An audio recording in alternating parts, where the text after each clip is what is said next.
নিশ্চয়ই শীতকালে সবাই মানে বিরক্ত হয়ে যাও। বড় বড় হোম থিয়েটারে আগে গানটা চালিয়ে নিচ্ছি, তারপর কোমর বেঁধে শুছি। তো সেগুলো আগে বার করে রেখে তারপর হাতে অন্য, তার সাথে দুর্গন্ধ থেকেও অনেক ভালো থাকে। এটা যায় তাহলে ধীরে সুস্থে করতে পারি। ভীষণ মানে শরীর হিট করে, হয়তো অনেক তরকারিতে মানায় না, তবুও দিই। কিন্তু good morning everyone, welcome back to my channel. কেমন আছো তোমরা সবাই? আশা করছি সবাই খুব ভালো আছো, আমরাও ভালো আছি। এখন বাজে সকাল 8টা 10। মণ্ডল বাসায় চলে গেছে অফিসে, জানোই তো উঠেছি তো সেই কখন। তো উঠেই ওকে চা টিফিন করে দিয়ে চা বিস্কুট দিয়েছি, ওটা খেয়েছে। তারপরে টিফিন বানিয়ে প্যাক করে দিয়েছি, তারপরে বেরিয়েও গেছে। আর আমি তখন ব্রাশ করছিলাম, তো ভাবলাম যে বেরিয়ে আমি চোখ মুখ ধুয়ে তারপরে তোমাদের সাথে কথা বলি। তো চলো আজকে ভিডিওটা এখান থেকে শুরু করছি। গরমের দিনে বিছানা গোছাতে কত সময় কম লাগে আর কত ঝামেলা কম বলো তো। নিশ্চয়ই শীতকালে সবাই মানে বিরক্ত হয়ে যাও। বড় বড় লেপ, তারপরে কম্বল, ব্ল্যাঙ্কেট, এগুলো সব ফোল্ড করতে করতে। যদিও বড় ভারীগুলো তো হলে অসুবিধা হবেই। তো আমি এখন কি করছি বলো তো, ঠাকুরের গান চালাচ্ছি। ঠাকুরের গান বলতে ম্যাক্সিমাম দিন সকালে এটাই ভালো লাগে শুনতে, না হলে অন্য গানও চালায় আধুনিক যেগুলো।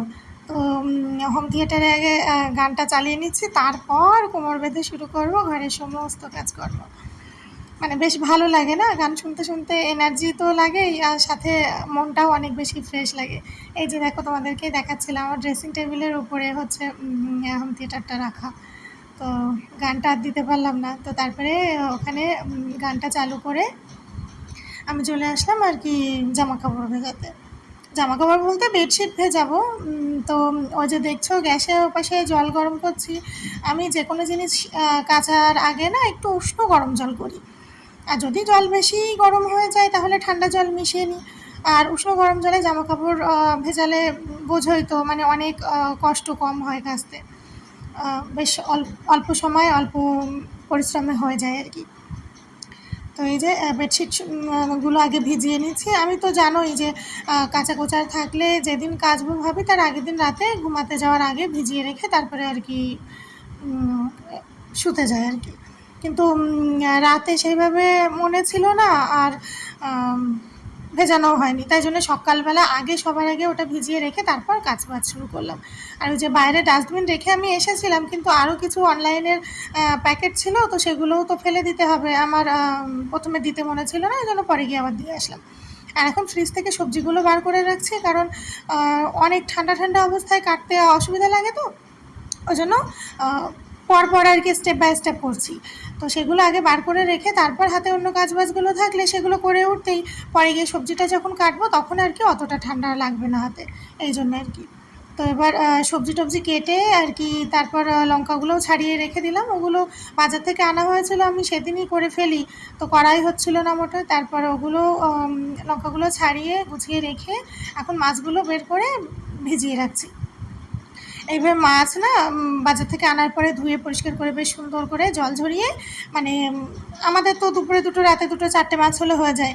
তো 4টে করে মাছ এভাবে প্যাকেটিং করে এরকম একটা বক্সের ভিতরে ভরে রেখে দিয়ে, এতে কী হয় জানো, ফ্রিজ তো মানে ময়লা অপরিষ্কার তো হয় না, সাথে দুর্গন্ধ থেকেও অনেক ভালো থাকে আর কি। তো সেইভাবেই আর কি রাখি। তো আজকে যেটা লাগবে সেটা বার করে আমি জলে ভিজিয়ে রেখে তারপর হাত টাত ধুয়ে পরিষ্কার করে আবার মানে যেগুলো ভিজিয়ে রেখেছিলাম ওগুলো আর কি কেচে ধুয়ে নিচ্ছি। যেগুলো বলতে ওই যে বললামই না, বেডশিট আর কি। তো পায়ের সমস্যার কারণে জল লাগানো যাচ্ছিল না, ওই জন্য আমার কাচা ধোয়া করতে খুব লেট হয়ে যাচ্ছে। না হলে তো প্রত্যেক দিনই আমার কিছু না কিছু এমনিই কাচতে হয়। তো সেটা আর প্রত্যেক দিন হয়ে উঠছে না, একটু এদিক ওদিক হয়ে যাচ্ছে, কিছু করারও নেই, কী করবো বলো। মানে ঘরের আলাদা জিনিস থাকে, আমাদের দুজনের আলাদা আলাদা থাকে, ঠাকুর ঘরের আলাদা থাকে, কিচেনে ব্যবহৃত যে জিনিসগুলো সেগুলোরও থাকে। ওই জন্যই বললাম আর কি যে রোজ কিছু না কিছু একটু আধটু কাচতে হয়। আর এই পায়ের সমস্যার কারণে সেটা ডেইলি আর হচ্ছে না বলে বেশ কিছুদিন গ্যাপ হয়ে যাচ্ছে। এইভাবেই আর কি করছি, আর কি করব। তো এই যে কাঁচা ধোয়া হয়ে গেছে, এগুলো তো মেলে দিলাম। আর এবার যাবো আমি স্নান করতে। স্নান করে পুজো করে উঠে তারপরে আবার তোমাদের সাথে কথা বলছি। পুজো হয়ে গেছে, আর পুজো করে উঠে চেঞ্জ করে চুল টুল বেঁধে একেবারে সেতু টেতু করা সব হয়ে গেছে, রেডি পুরো।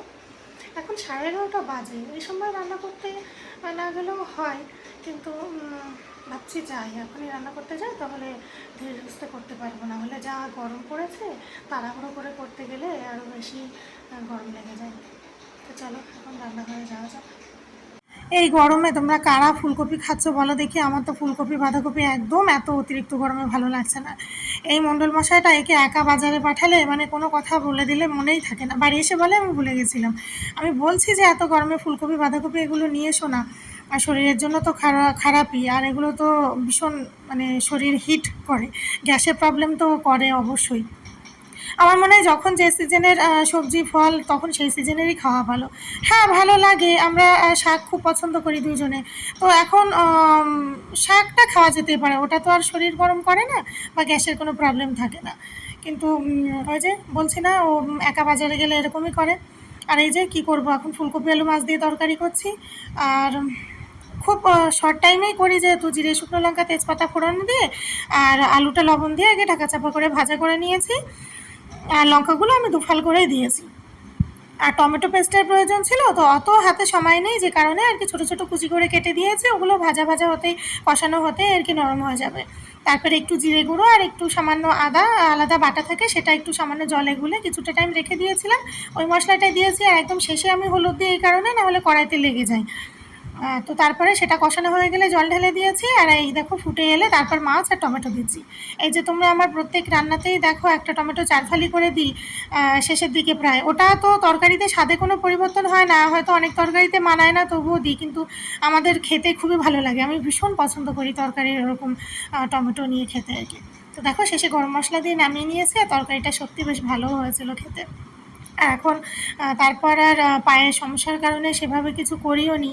আর রাতে খাওয়া দাওয়ার পরে এখন আমরা যাচ্ছি নিচে একটু হাঁটতে। তো আজকের ভিডিওটা জানি একটু শর্ট হয়েছে, আর কেমন ইন্টারেস্টিং কি দেখাতে পেরেছি তোমরা অবশ্যই কমেন্ট করে জানিও। ভালো লাগলে একটা লাইক করে দিও, আর আমার চ্যানেলটাকে সাবস্ক্রাইব করে রেখো গুজরাটের বিভিন্ন ইন্টারেস্টিং টপিক নিয়ে যে ভিডিওগুলো আমি করি সেই ভিডিওগুলো সবার আগে পেতে। দেখা হচ্ছে নেক্সট একটা সুন্দর ভিডিওর সাথে, ততক্ষণ পর্যন্ত তোমরা সবাই খুব ভালো থেকো, সুস্থ থেকো। Good night.